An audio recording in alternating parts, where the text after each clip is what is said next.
honestly, it's a breath of fresh air when you feel like you can trust what you're hearing from somebody. And that's what, I got to tip my hat to you ladies.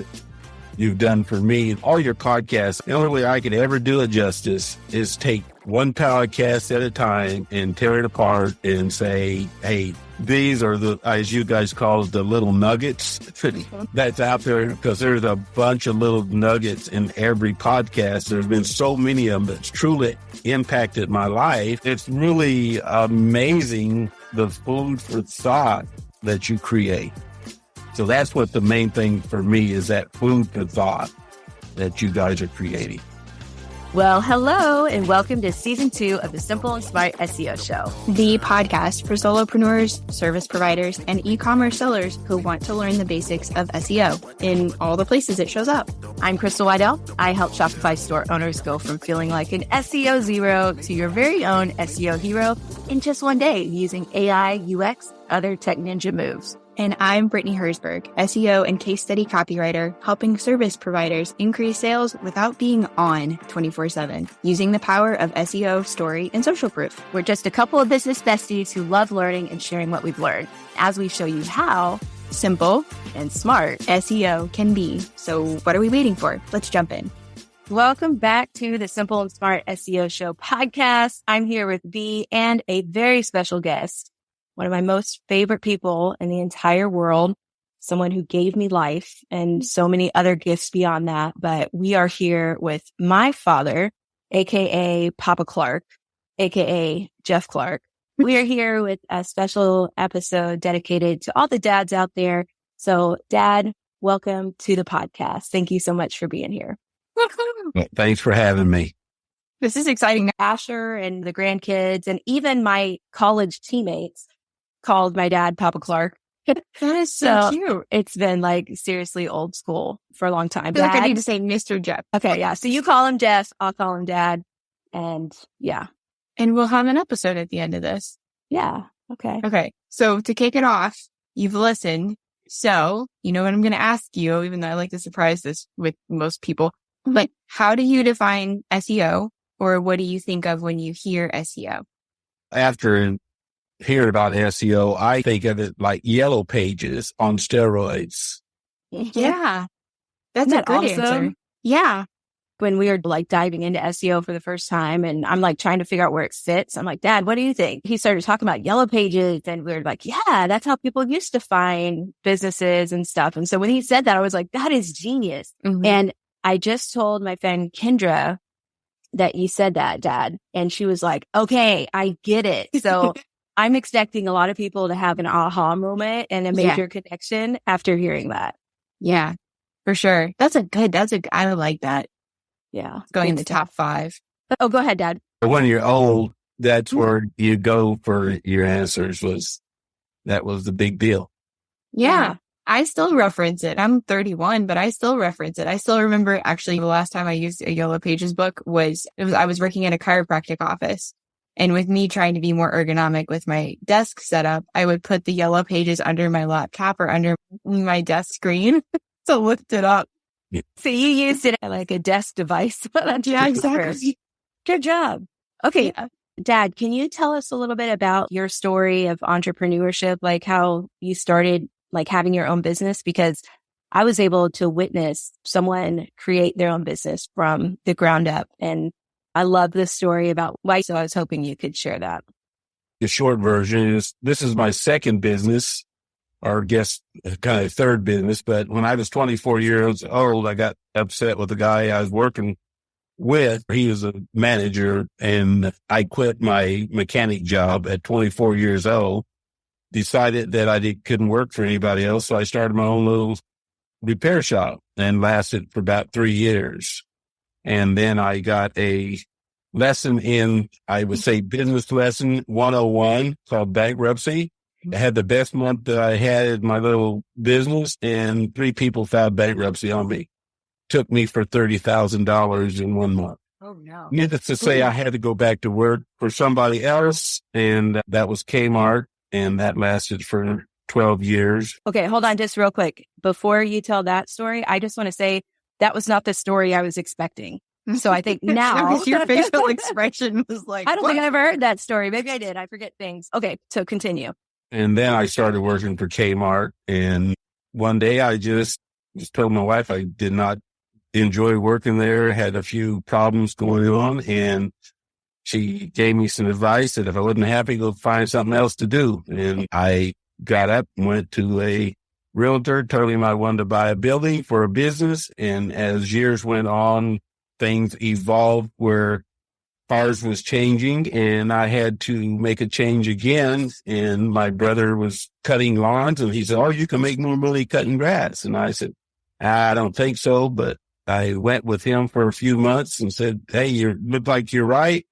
So I stopped my repair shop, started a lawn service in 1999 and still do to this day. So that's how we got into the lawn business.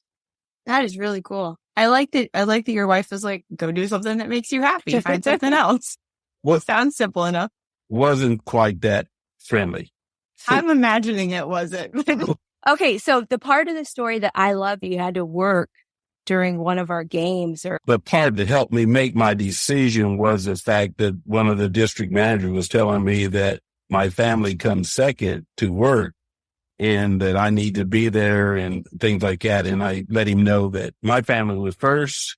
I wasn't going to miss anything my kids did as they grew up. So I told him that. And long story short, the reason I went back out on my own is because I had to have freedom. And freedom was the biggest part of me since I was a kid. I had to be free. That's what took me down this direction of entrepreneur. That's awesome. How was it? Do you feel like it was pretty hard to start your different businesses or? No, it was very easy for me because I wasn't afraid of doing that because I never did feel that when you work for somebody that you had any control. You were just going to be the last one to know when they went broke. I said, at least when I go broke, I'll be the first one to know. It's an interesting perspective. But I like that you weren't afraid of it. That's really cool. When I started my second business in automotive repair, I bought the building from a bank, I guess should say, repossession. The bank owned the building. They carried the note. I didn't put any money down. So I got my building for my repair business. From the first business, I said, I'm never going to do anything else that I don't own my building. So that was a kind of a deal that I had heads up from the business before. That's a really smart thing to do. That's very interesting. And it's been cool to hear because Crystal's got her e-commerce business and then now you've taken your business online and you're doing something different. And my businesses have always been service based. So I don't have product. I can work from anywhere. But so it's always really interesting to me to hear how other people think of business, especially when they have a little bit more overhead and need their own building and have their own supplies. It's been very interesting. When I opened the first day, I had $200 left in my pocket and got creative and painted some signs and said I would resurface rotors or drums. That's where you make them smooth again for $4.50. And it evolved from there that all I had to do every day, my goal was to start each day with $200 in my pocket. I love that. It kept going until the change of time caught up where you had to have the new computer machines to read cars and it was just too expensive to stay down that track. So had to make a change. And so we changed over to grass. And that way, if a person can't afford to pay you $35 to $50, you're not bankrupt yourself. You can continue on. So that was another good reason to go into the lawn service business. Yeah, I love this. This is so fun. It's like memory lane. And I'm really glad that we're recording this because this is such a neat story. John and I have a son named Asher, and he still talks about this to this day. Since he's been like 2 or 3 and could talk, has said, I want to do what Papa Clark does because Papa Clark can do whatever he wants. And I don't want to work for anybody. And so it's so crazy how he saw that as such a young kid. He's only 10 right now. And when he started watching Papa Clark mow, he was just like, that's what I'm going to do because then I can make a lot of money, but just do what I want and nobody's bossing me around. I thought, if it's not in the genes, isn't that crazy? Tell me, Dad, if I'm telling the truth or not. He just said like this last week, when we were talking to Papa Clark and going back to Kansas, he was like, I'm getting on a mower this year because he said he wanted to help out. Do you remember that? Yeah, he's very sharp. Everybody think it's a kid business, but it's not. It's so much more than just lawn. You talk about landscaping and things like that. And as I went looking, I found out that you could work for the government. And one of the contracts for 1 year would pay $6.8 million. There is lucrative opportunities out there, is what I'm trying to say. Mm-hmm. Yeah, there are. So some of my massage clients had their own lawn care businesses or even landscaping. I had one guy, and I'm not going to remember exactly what it was, but he specifically did like rockscapes. Right. I guess I said something right there. So he did something like that. And then most recently, I learned that one of my friends' husbands is in the fire department. And I guess a lot of the guys have different second jobs. And many of them will cut down trees. And he was like, I'm going to take a stab at mowing lawns. So they bought a lawnmower and they started going around the neighborhood. And it's really interesting. Like, it's so smart. And you're totally right that it's not just like a kid business at all.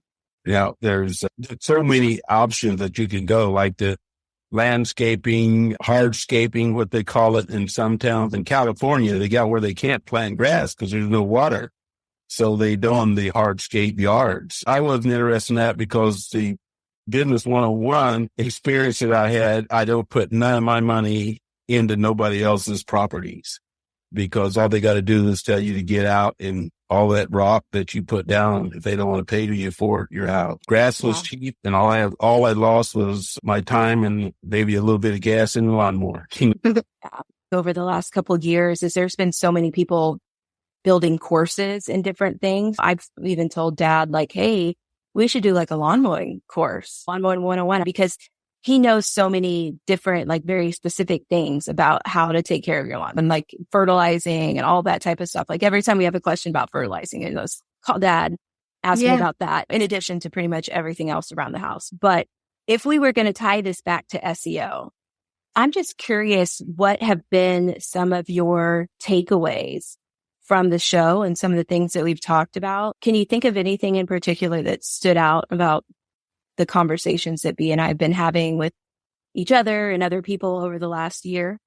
The biggest thing to me is the advertising. I've never bought an ad for my lawn business. It's either been word of mouth or me going out just soliciting. What SEO sounds like to me is targeting advertising. Instead of throwing darts at a customer, your customer comes to you because they're looking for a certain amount of help.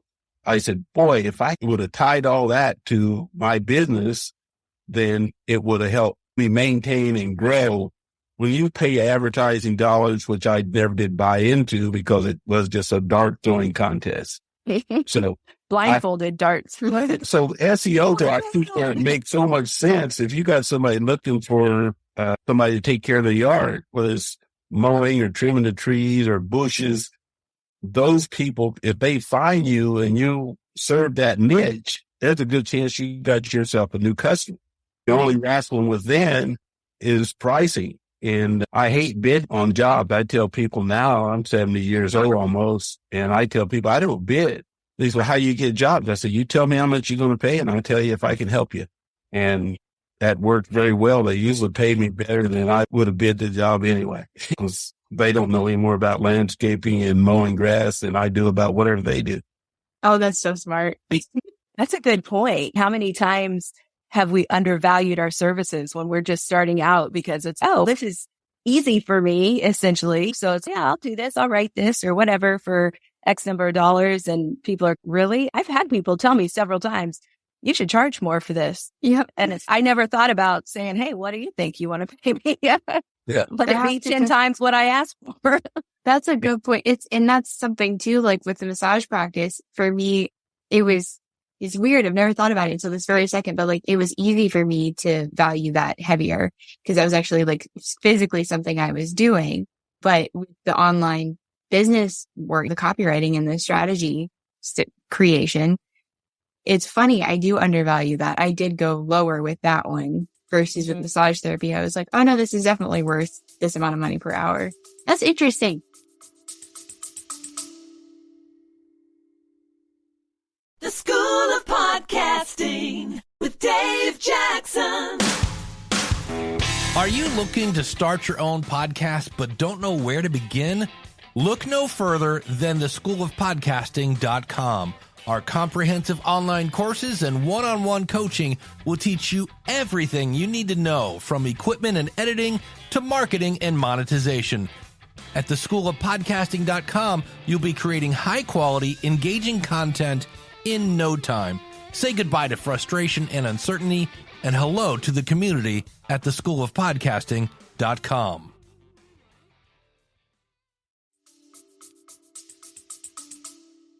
Yes, I've been trying to tell Crystal, I've been listening to you guys' podcast, and you guys never talked about a fee, what you was talking about. Man, that is worth so much. You guys give them away so much. You need to put a price on that. You need to find a way to sell that.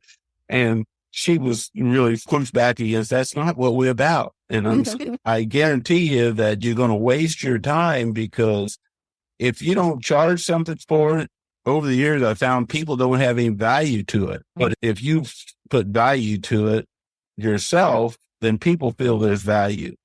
And I'm going down a rabbit hole, Crystal, so you might want to stop me. But me and Crystal's biggest conversation when we started talking about SEO and development, online businesses and stuff like this, I was always telling her, you got to make a choice. Do you want to sell Studebakers or you want to sell Cadillacs? And I said, Studebaker is no longer. So it's like the evolution of my business and auto repairs, thinking I knew everything. And then here comes computers. So you have to go a different direction. But as I worked on cars, I always undervalued myself. And because I felt like I was competing with other shops, I finally realized that I'm not competing with other shops, because my dad told me this. He says, they know what they're worth and you know what you're worth. So if they want that cheaper person, let them have, because there's one thing to be tired and there's one thing to be broke. But it's a shame to be both. And I live by that. I live by that whenever I go to talk about a new job. That's good. Oh yeah. That is so true. And even just as our priorities shift in life, there's people who would tell me, oh, I would never spend $300 or $600 on a collage or whatever. And people have heard the story that my first collage I sold for $29. Talking about undervaluing. No, it was $19. I forgot the shipping was like $29. So yeah, for a long time I paid people to work for them. But anyway, but it's just funny because we assume things about what people can afford and what they want to pay for. But in reality, they want the job done. And I think about Susan Rioch, who was here talking about like UX copywriting and that whole concept of jobs to be done. It's like that to me now is this other excellent definition of SEO, because when people are looking and searching on the internet, they're searching for a job to be done, whether it's copywriting or a lawn that they need mowed and edged and all that type of stuff. It's like they're searching for someone to perform this service to get the job done. It doesn't necessarily always matter what it costs. It depends on how fast they want it done, how well they want it done, who they're trying to impress by having it done. There's lots of factors that go into getting that job done. And yeah, I think you're so right, Dad. We can't assume what their will. And I think it's just such a great lesson. The other thing is that you don't see your value. And sometimes your customer has watched you over the years or whatever, or days or months or whatever, and they can see your value where you can't. People say, who are you competing with? And I just say, no one. If there's a lot of other lawn service out there, I can't let them price what I want to do. There was a time where, okay, I undervalued myself, priced a collage at $19. And then just recently, someone bought the collage for $600. And there's still a little part of me that's, you bought that for $600. I'll give you a discount because you're a returning client. And this client was like, no, keep your discount. I've had 2 people tell me this year, I don't want a discount. Stop offering me a discount. I want to pay the full price. And we're talking hundreds of dollars here. I think you're so right. There are clients for everybody, and there's enough business for everybody. The 19-year-old who's selling it for $10 the front yard or whatever, like he's going to get all the business he wants. But you charging $65 or $75 for the same job, you're going to get all the business you want. It's amazing how it works out. That's interesting you say that. When I first started, these guys was wanting to do the cheaper yards for the cheaper price. In fact, I used to send them business, the people who they would say, hey, I want that done for $25. Well, I can't do it, but here's the name that can do it. So what happened, I realized if I filled them up, I could get the yards at my price. When they got so busy, they couldn't do anymore. It worked. It's pretty good. It worked out as a very good strategy. That was brilliant. Those people would come back to me and say, he's busy. How much are you going to do it for? I'll do it for 65 now. I'm getting busy. I ain't had a lot more room on my schedule. So I'd get me $15 more. So don't bop. I give you the price. You better take it because it's going up next time when I see it.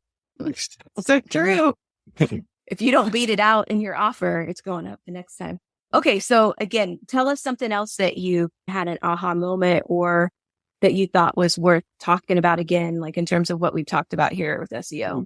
I could go back to every one of you guys' episodes and there's an aha moment. I wish I had my sheet in front of me. One of them was one of them you guys talked about was making a glossary of the SEO acronyms.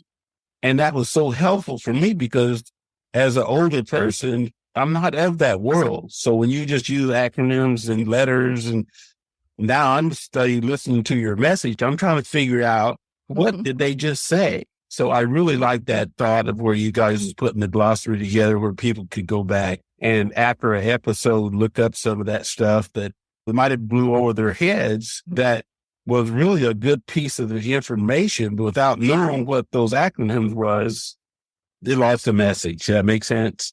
So, definitely makes sense. I also want to point something out. Like, it's not just that someone might be older or someone might be from a different generation. Crystal and I didn't know these terms always. We had to learn them. And half the time we're just creating something that we wish we had 18, 24 months ago. I'm really happy to hear you like it though.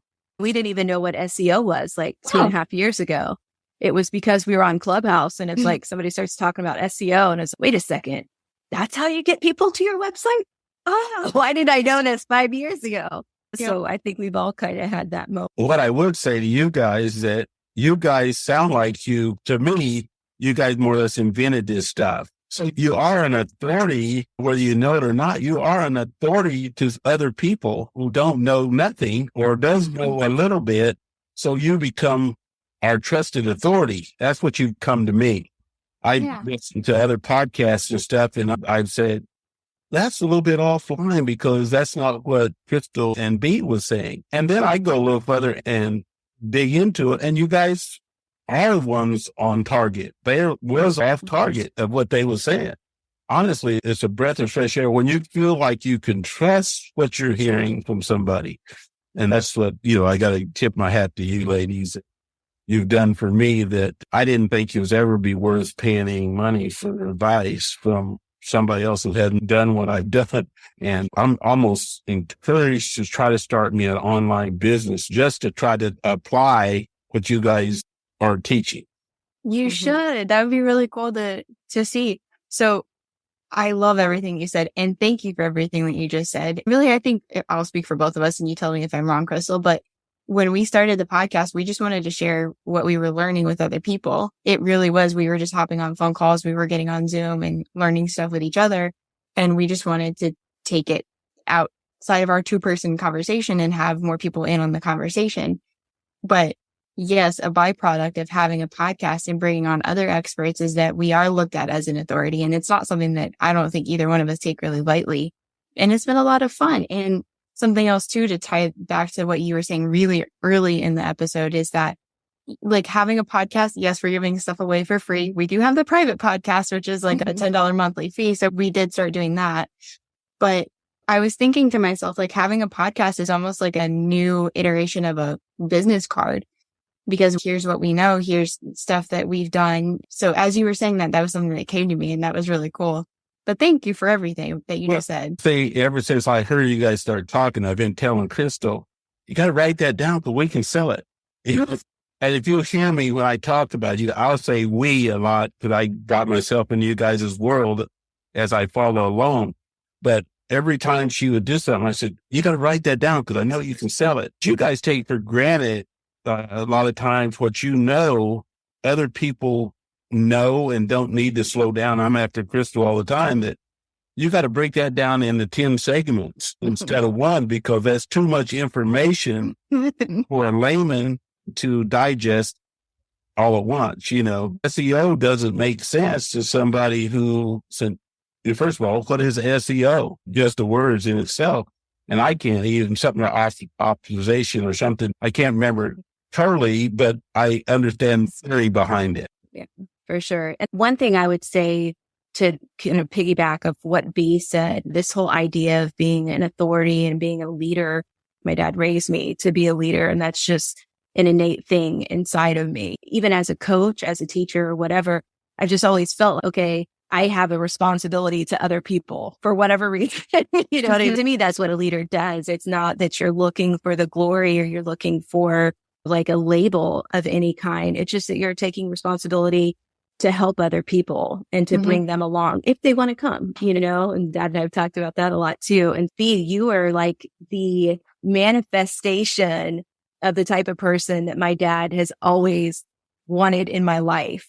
Because because he's always bring somebody with you. And it's like in each other, we have someone that we can go together. And then other people who want to come along with us, it's that much more awesome. And then I look at my dad and I'm like, Dad's coming with us. You know what I mean? So it's just fun to be on this journey all together, and I feel like to some certain extent, we all take responsibility for each other and for how we use this information and make our businesses better. So even for you who's listening, I consider you a part of that as well, because we're just making each other better and stronger. My comment used to be to both of my kids, if you're going to go somewhere, take somebody with you. About 3 years ago, I had to go back and apologize to them and tell them that I was wrong in telling them they had to take somebody with them, and rephrase that to what Crystal just said, give somebody an opportunity to go with you, because taking somebody with you is too much baggage because they may not want to go that journey. It sounds like it's not much difference, but it's a whole world of difference. That's really interesting. And that's how I'm smiling so much, because that's how I've always lived. It was just like innately in me. I think I've told this story before on the podcast, and you guys can correct me if I haven't, but in school, I was the smart kid. I was the straight A student, and I was also usually the new kid. And in order to make myself feel like I could fit in a little bit more, I didn't want to be seen as an outcast, like what kid does. So I had no problem if kids wanted to copy my homework. The catch was they were going to sit there and I was going to tell them how I did my work. So I was giving them an opportunity to come along with me. And that's just how I've always operated. So the podcast felt like a no-brainer, but that's really cool to hear. And it is an important distinction, taking someone with you versus giving them an opportunity to come with you. Man, I love that. From your perspective, Dad, if somebody was just to get started implementing some SEO tips that we've shared or talked about on this show, because we've talked about mindset today, a lot of mindset, which I love. But in terms of implementing SEO for their business, what do you think would be something that would have the most impact? The first I would say to anybody that was trying to start it, if you had listened to you guys' podcast, take your audits, whatever audits you guys got, listen to the audits, because they get you in a direction that you need to go. So many of us get going in too many directions at the same time. We don't grasp the gravity of how big the problem or situation is. That's what the whole podcast is. It gave me refocus of it, not only business, but life. So that's been the biggest thing. And I'm talking to other companies that they do some work for me or eat at a coffee table talking. And I'm saying, you got to get these gals audit. That's the biggest thing, is that I feel from this, I'm hearing that they need somebody to look at their situation, analyze it from a perspective of a different perspective than what you have as a business person. There's that valuable advice. You guys can troubleshoot and find problems that they don't even realize where their problem is coming from. All your podcasts, the only way I could ever do it justice is take one podcast at a time and tear it apart and say, hey, these are as you guys call it, the little nuggets that's out there, because there's a bunch of little nuggets in every podcast. So it's hard for me to say exactly which one it was, because there's been so many of them that's truly impacted my life. And I got a partner that kind of hangs out and works with me, and I'm going at him, and he goes down a whole opposite rabbit hole than I do. I'm using you guys' words to get on your rabbit holes. But it's really amazing the food for thought that you create. So that's what the main thing for me is, that food for thought that you guys are creating. That makes me so happy. Yeah, that's awesome. I feel like our work here is done. Okay. The thing is that you re-inspired me. I was just devastated about being 70 years old. My birthday was coming up, and I thought I was going to be 70 years old, and I was just sick. And finally, my oldest brother says, okay, young man, not quite like that, do the math. You're born in 53, you're not going to be 70. And it's like he lifted a weight off me. I don't know. It's crazy. And then I got to listen to you guys' podcasts, and I'm getting all just up again about not so much as to do a lot of work, but to try to be innovative like you guys are and helping other people. I'd love to find me young entrepreneurs and get them going down the entrepreneur track. Yeah. Oh, that's so cool to hear that. So how do you feel about turning 70 at some point? Is it going to be this year? Yeah. No, it doesn't bother me. I'm welcoming it. I feel like life is a new one. My main thing is I used to coach a lot, around kids all the time. My mom and dad lived with me, and they passed away. And then all of a sudden it felt like my world was empty. My kids was grown. My grandkids was too far away. And other people feel like you're trying to steal their thunder when you work with their kids. So you feel left out. But now you feel brought back in. Yeah, you guys have brought me back in, so I thank you for that. I listened to your podcast, had to listen to it at least a couple times before I ever really get the gravity of it. So I appreciate and thank you guys for coming up with the podcast, because it's definitely been a new, vibrant generator for me as a person. So that's awesome to hear. That makes me really happy. Thanks for sharing that. Yeah. Thank you, B, for having the idea to start the podcast. Thanks for learning about SEO so I could have someone to do this with. This is awesome. Can I say one more thing before I land? Yeah. B, I'm going to give you credit because Crystal was on different platforms, I guess it's called. Tell me if I'm wrong.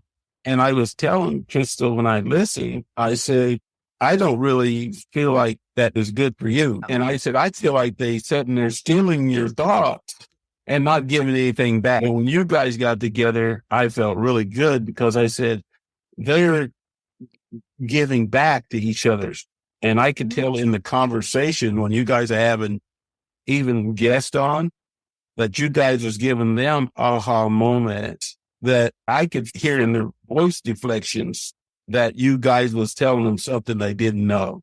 And they was wanting to be more or less come on as the authority, and you guys was lighting up some of their light bulbs that hadn't been on.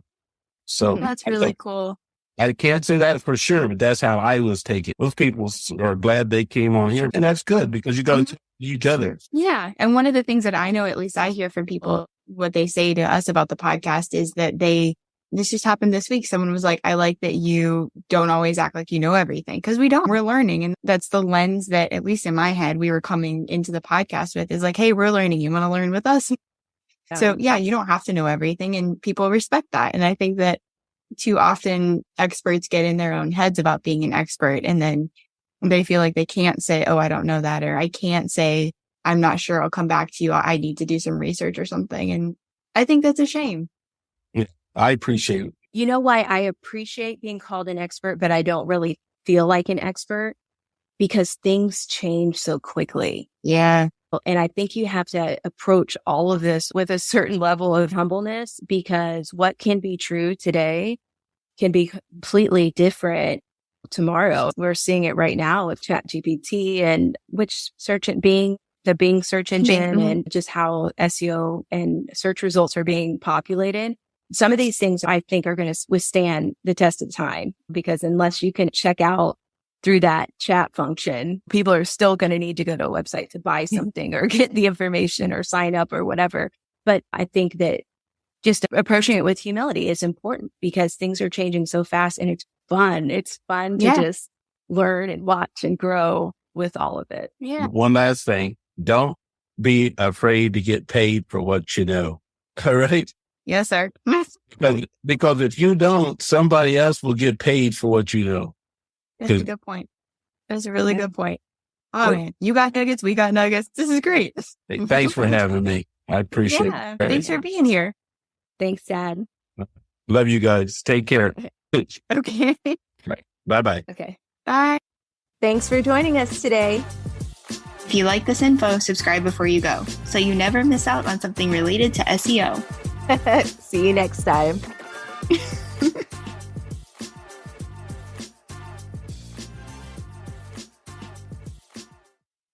Hey guys, this is Crystal, one of your co-hosts from the Simple and Smart SEO Show podcast. If you're looking for a unique, handcrafted way to spruce up your home or office, then collagenwood.com is the perfect place for you. We are a small, woman-owned business that offers a range of beautiful wooden signs for your home or office. Our talented team of artists will work with you to create a sign that perfectly suits your needs. So why wait? Use promo code SIMPLE10 to save 10%. Visit collagenwood.com today. Save 10% with promo code SIMPLE10. That's collagenwood.com.